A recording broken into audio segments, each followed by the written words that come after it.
E é sobre as expectativas em relação aos trabalhos que, na verdade, estão, de qualquer modo, na fase final da CPI da pandemia, que nós vamos conversar agora com o Paulo Bozonoff, que é comentarista aqui da PAN. Paulo, boa tarde.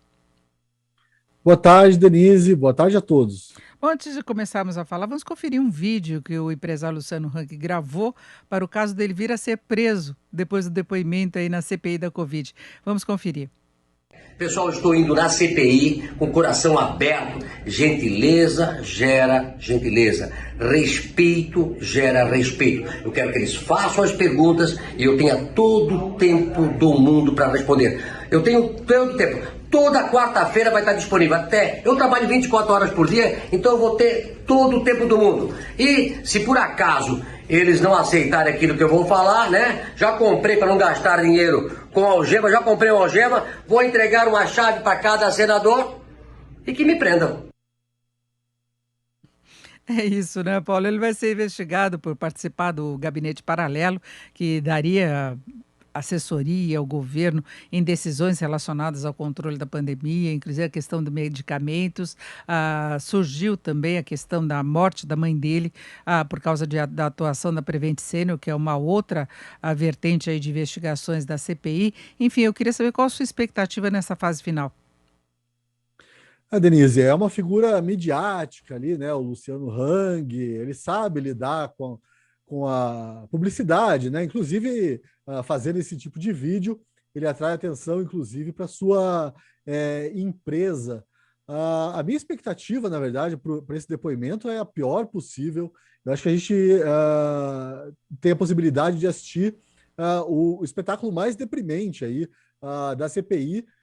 Fazendo um paralelo, eu imagino que seja algo parecido com o que a gente viu com o deputado Ricardo Barros. A CPI tem se mostrado nos últimos meses, né? A gente acompanha depoimento após depoimento, incapaz aí de lidar também com o contraditório e com essas personalidades que são mais fortes, que têm aí o dom da oratória, sabe lidar com a câmera também, sabe lidar mais com as palavras, sabem tangenciar as perguntas sempre ali ferinas do relator. Então, para ser bem sincero, a minha expectativa não é das melhores. Eu não acho que nenhuma informação relevante saia desse depoimento. O que a gente vai ver é um espetáculo. Eu não gosto muito dessa associação da CPI com o circo, mas imagino que está mais ali para aquele túnel do terror que tinha nos parques de diversão de antigamente. Acho que a gente vai ver muitos sustos ali, deve ser uma sessão muito conturbada mesmo, Denise. E a gente tem uma agenda aí que é bem diferenciada, né? Nós vamos ter ainda a definição de quem vai prestar depoimento na quinta-feira, mas pode ser o diretor do Instituto Evandro Chagas, o Márcio Nunes, preso por corrupção, o secretário de Saúde de São Paulo, Jean Gorenstein, que vai falar mais sobre a Prevent Senior. A Prevent Senior está no alvo dessas investigações.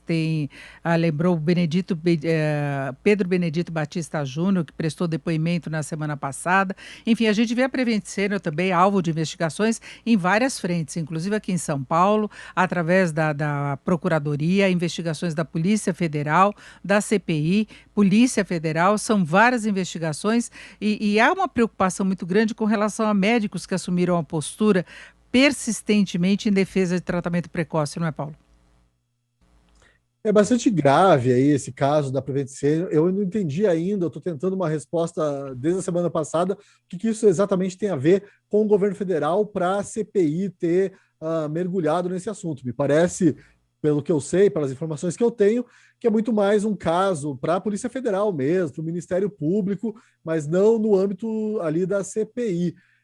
Mas me custa acreditar, Denise, que essa narrativa que até o senador Omar Aziz, na semana passada, tentou propor de que havia uma espécie ali de menguelismo, né, no seio desse plano de saúde, que tem uma cartela de clientes bastante voltada para o público idoso. Menguelismo, eu faço aqui referência ao Joseph Mengele, que era aquele médico nazista que fazia experiências nos judeus dos campos de concentração. Então, me custa acreditar que no meio de uma pandemia existisse esse tipo de mentalidade de médicos fazendo experiências com pessoas doentes, e essa é a narrativa que estão querendo colar aí nesse plano de saúde. É uma história ainda muito nebulosa e muito delicada, né, para ser tratada assim no âmbito apenas político, que é o que a CPI se propõe. Eu ainda estou guardando assim notícias mais do noticiário policial e até científico mesmo. Eu acho que é um assunto muito delicado, esse menguelismo aí, para ser tratado ali por Omar Aziz, Renan Calheiros e Randolfo Rodrigues.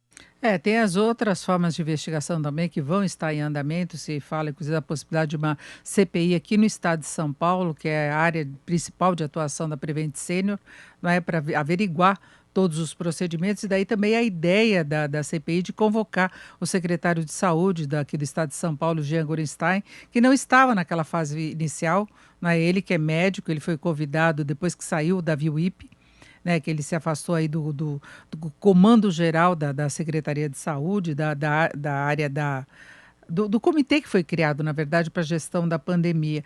Agora, são as etapas finais, a não ser que surja algum fato novo relevante, não é, Paulo? Mas, Denise, eu só queria destacar uma coisa que eu acho muito perigoso, né?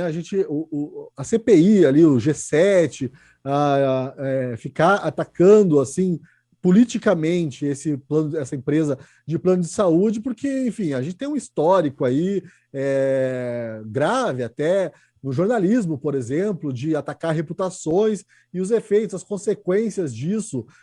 Eu acredito que uma investigação seja muito importante nesse caso. Afinal de contas, a gente está tratando de vidas humanas, mas eu acho que precisa muita prudência, né? Prudência é uma palavra que falta aí ao G7, da CPI da Covid.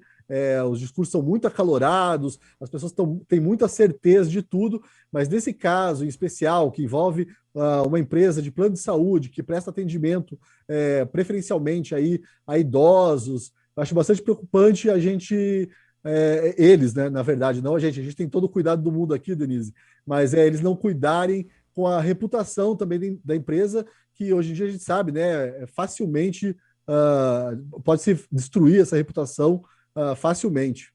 Exatamente, tem que ser conduzida de uma forma que se comprove de fato o que aconteceu, o que não aconteceu, não é? A empresa tem todos os canais aí para poder se defender e tem de se defender mesmo se ela tiver agido da forma correta, não é? Mas eu falar que tem várias investigações e o que eu percebo é que nesses casos paralelos que não envolvem diretamente o governo federal, até mesmo os senadores governistas em muitos momentos ficam irritados com a posição daqueles que estariam envolvidos, não especificamente apenas a questão da Prevent Senior, mas eu notei isso em alguns deputados na hora deles fazerem os questionamentos dele, a falta de esclarecimentos mais precisos, mas também daquele grupinho que tentou levar vantagem na compra de vacinas, e vacinas que em muitos casos eram altamente questionáveis até pela eficácia, como é o caso da Covaxin, não é?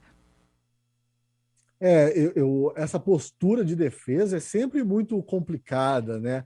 É muito mais fácil acusar, destruir, e o outro lado também ter que se defender. Nesse caso aí, eu uso essa palavra, não sei se é uma palavra que você, Denise, considera muito forte, mas os picaretas aí desse caso da Covaxin, deu para perceber claramente o desconforto dos senadores ali da situação em se colocar numa posição de defender aquelas pessoas, porque pela postura delas ficou claro que eram pessoas querendo tirar vantagem aí de uma tragédia e desse poder centralizador do governo na gestão da pandemia. Então, eles não se sentiam, dava para ver claramente, concordo com você, que eles não se sentiam muito à vontade em assumir uma postura de defesa daquelas pessoas que pareciam estar ali para se aproveitar mesmo. Mas eu queria só ressaltar isso, essa posição também de defesa, Denise, é bastante complicada, porque a gente sabe, né, essas investigações no futuro, essa consequência, o que isso pode dar, é muito difícil. A função de acusador, já sabia, lá o Torquemada, lá, sei lá, século XVII, XVI, é muito mais fácil a posição de acusador. Eu já usei essa palavra picaretas para definir esse pessoal que teve lá, uma boa parte pelo menos, que se recusa a dar o endereço. São coisas óbvias, que são públicas, que eles só precisam da confirmação no momento do depoimento, que eles não prestam essas informações. É aí que eu falava que a gente vê que, inclusive, senadores governistas acabavam irritados, porque talvez não haja uma relação direta com o governo federal, mas sim esse oportunismo que encostou demais no Ministério da Saúde, inclusive com alguns integrantes do Ministério da Saúde, possivelmente também tentando facilitar esse tipo de operação, que é uma coisa que tem de ser investigada, inclusive para que se limpe o Ministério da Saúde. Nós temos hoje uma pandemia, mas é um setor estratégico e prioritário do governo, né? Isso me leva a pensar também, né, num certo idealismo assim que gera as nossas, até as minhas análises um pouco. Eu tento me conter nesse caso, mas existe assim um certo idealismo e muita gente imaginou que não haveria nenhuma tentativa de corrupção no meio dessa gestão toda da pandemia. E assim, tirando um lado bom da CPI, é que a CPI mostrou que não, que é próprio, né, até da forma escolhida para gerir essa pandemia, esse jeito mais centralizado, com recurso muito centralizado. A gente tem o SUS, que é o Sistema Único de Saúde, que isso atrai esse tipo de gente que quer tirar vantagem do Estado e dos cofres públicos. Eu acho que é algo até deplorável isso, mas é inerente a alguns seres humanos tentarem tirar vantagem de uma situação trágica como essa. Só queria só uma coisinha, Denise, queria destacar lá o Luciano Hang novamente. Queria dizer que eu não sei, eu estou desconfiado que essa convocação aí, que foi muito celebrada ali quando tomaram essa decisão, ela pode ser um grande tiro no pé dos senadores ali da oposição. Bom, eles devem estar se preparando muito para isso, está confirmado, então, a oitiva da advogada Bruna Morato amanhã, às 10 horas da manhã, e na quarta-feira, às 10 horas, também a oitiva do Luciano Hang. Então é isso, Paulo, nós vamos ter muito assunto essa semana. Uma boa tarde para você por enquanto, uma boa semana. Boa tarde, Denise. Boa tarde a todos. Até mais.